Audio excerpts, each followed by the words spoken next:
all of our lives, but I have found that recently when I try to talk anything related to race or prejudice or anything of the nature, she gets super defensive. And that in turn makes me super emotional. And so then in order to try and protect myself a little bit, I back off and disengage when I know it would be way more beneficial to stay in the conversation and go the tough ways. And I really like Jesse's recent minute, right? That not everyone's meant to come with us. Yeah. Right? Like, right. I don't think she's meant to come with me. How do you having as many siblings as you do, I imagine they're on a continuum of thought and places. How do you engage in conversation with them?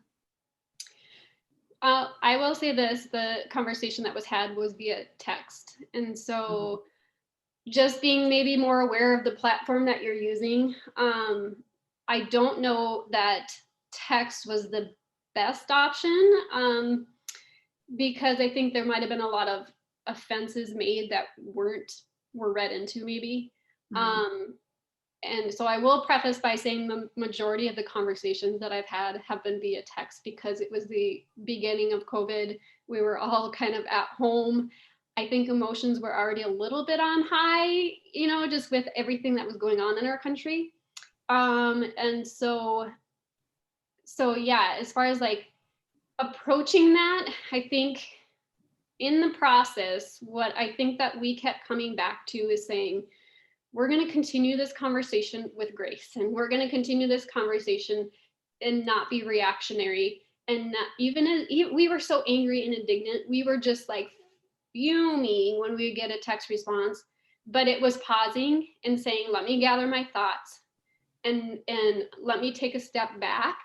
And yes, there's a lot of defensiveness. I think that goes back and forth, but we made a big point throughout this very, very long, many days of a text thread that was back and forth. Because again, there was 6 siblings on this with their significant others.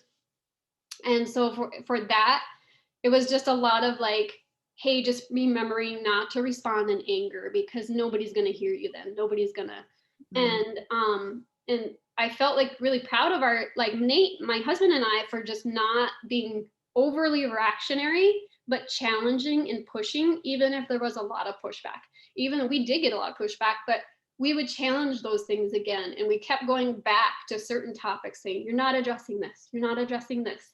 And it was, you're not listening to voices of color. Where are the voices of color? What you're not listening? This is what we're hearing, but you're not, And so I don't know if I have a good answer as far as like, how do you approach that with somebody? I think it needs to start at the family. I think it needs to start in your immediate circle and maybe grow out from there because again, we said at the end of this thread, look, this spiraled out of control. We came to you.